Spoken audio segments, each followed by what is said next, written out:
안녕하세요, 홍동원 시청입니다. 오늘 방송은 정시 모집 서울과기대 자연계열 모집 단위들에 대한 방송입니다.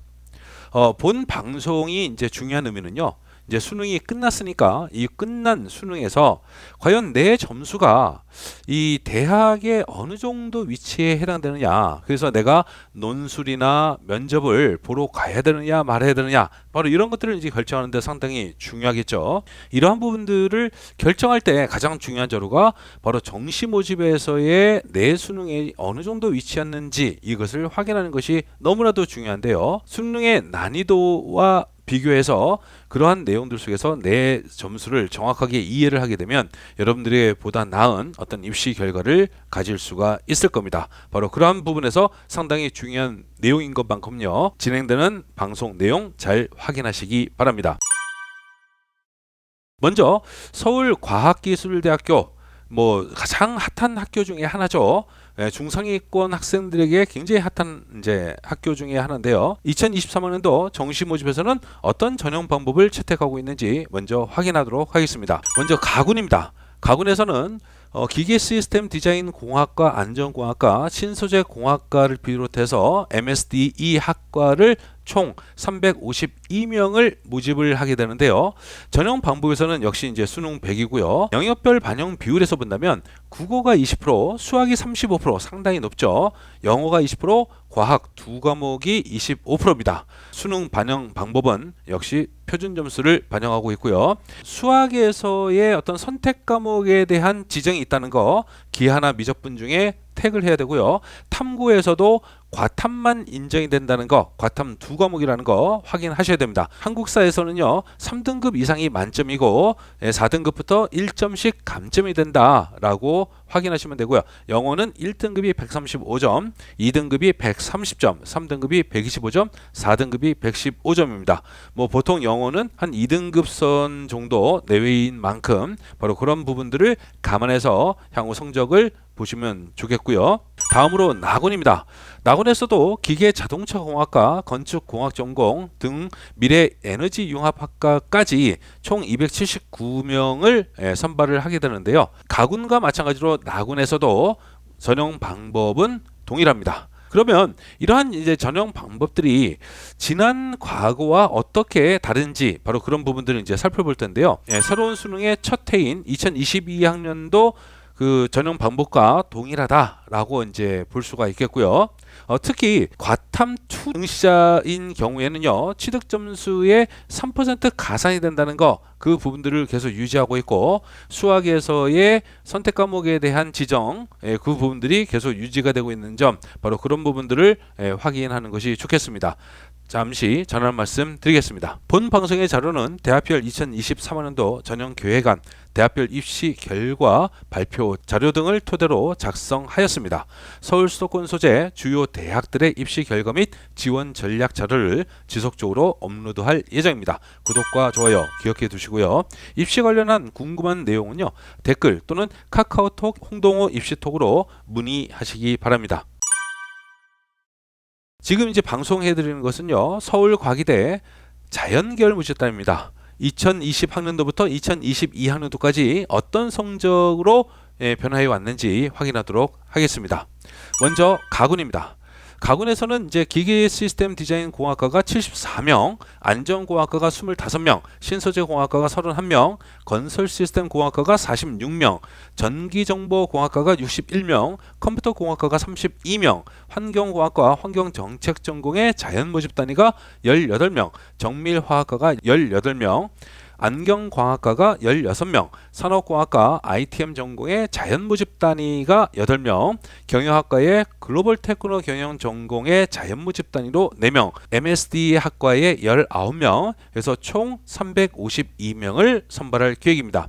자, 이러한 모집 인원은요, 2020학년도, 2021학년도, 2022학년도에 비해서 상당히 많은 모집 인원이 되는 거죠. 물론 경영학과의 글로벌 테크노 경영 전공의 자연 모집 단위가 신설되어 있다고 하는 점, 이 점은 좀 생각을 하더라도 4명 정도밖에 안 되기 때문에 사실상 상당히 이전보다는 많은 모집 인원이다 라고 하는 거, 이런 부분들이 실제 성적에서 어떻게 영향을 미칠지 그런 부분들은 좀 감안을 해야 됩니다. 물론 이제 모집 단위별로 인원수가 늘어난 모집 단위가 있고 줄어든 모집 단위가 있기 때문에요. 바로 그런 부분들을 감안해서 여러분들의 지원 계획을 세워야 되고요.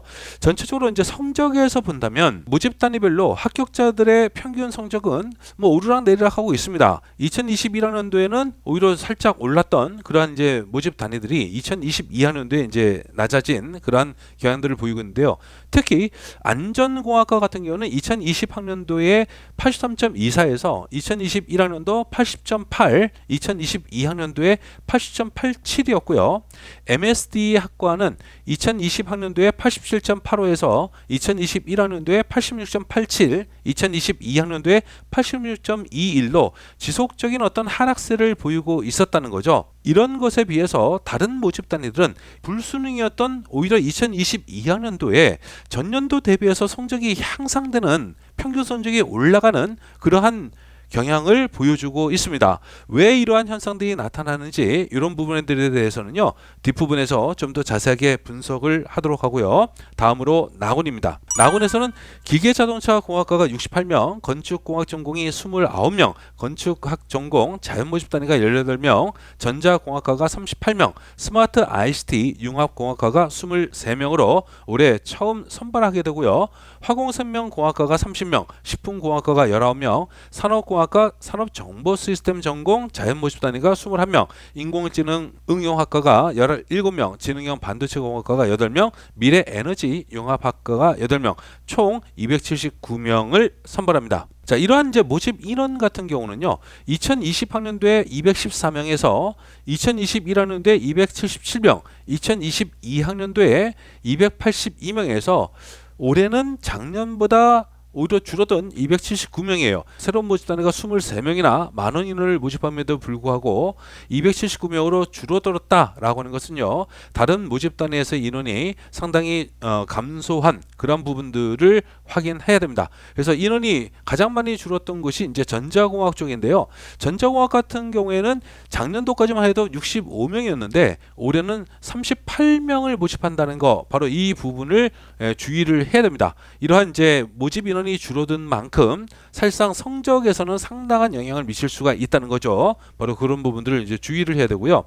성적상으로 본다면 기계자동차공학과가 2020학년도에 84.76, 2021학년도에 82.32, 2022학년도에 81.65로, 그 다음에 건축공학 전공이 2020학년도에 82.44, 2021학년도에 81.29, 2022학년도에 79.3, 그 다음에 식품공학과가 2020학년도에 82.77, 2021학년도에 81.64, 2022학년도에 80.33으로 매년 하락하는 그러한 이제 성적 추이를 보이고 있는 반면에, 오히려 이제 다른 모집 단위에서는 2022학년도가 불수능인데도 불구하고 전년도 대비해서 성적이 향상되는 그러한 모습을 보이고 있습니다. 이것도 마찬가지로 뒷부분에서 좀 더 자세하게 분석을 하도록 하겠습니다.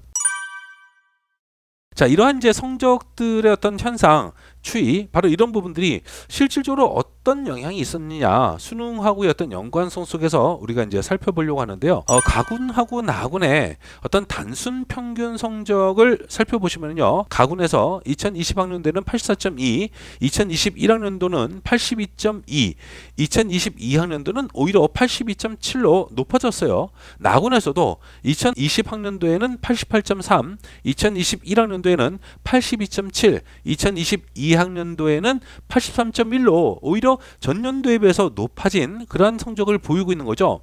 자, 이러한 부분들이 실제로 이제 수능하고의 어떤 추이, 수능에서의 원점수 추이와 밀접한 어떤 연관성을 가질 수가 있는데요. 국어 영역 같은 경우는 2020학년도의 표준 점수 최고점이 100점 만점, 표준 점수가 140점, 2021학년도 144점, 2022학년도 149점이었어요. 즉 지속적으로 난이도가 높아진 거죠. 1등급의 커트라인의 원점수를 보면요, 2020학년도에는 1등급 커트라인이 91점이었는데 2022학년도에는 82점이었고요.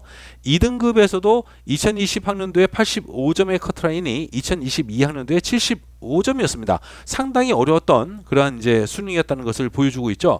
수학 가영역이라고 하는, 흔히 말해서 미적분과 기하가 포함된 2022학년도죠. 미적분과 기하가 포함되어 있는 이러한 수능에서도 보시면요, 표준 점수 최고점이 오히려 작년도에 147, 2020학년도에는 134, 2021학년도에 137에 비해서 상당히 높아진 그러한 점수를 보이고 있죠. 매우 어려웠다는 겁니다. 1등급의 원점수 커트라인에서도 보면요. 2020학년도에 92점이었던 것이 2022학년도에는 87점이었고요. 2등급도 2020학년도에는 85점이었던 것이 2022학년도에는 76점이었어요. 3등급 같은 경우도 2020학년도에는 80점이 2022학년도에는 64점이었다는 거죠. 그만큼 이제 어려운 그러한 수능이었음을 나타내주고 있고요. 영어에서도 등급별의 어떤 퍼센트를 보면 1등급에서 어려웠다는 것을 느끼게 보여주고 있죠.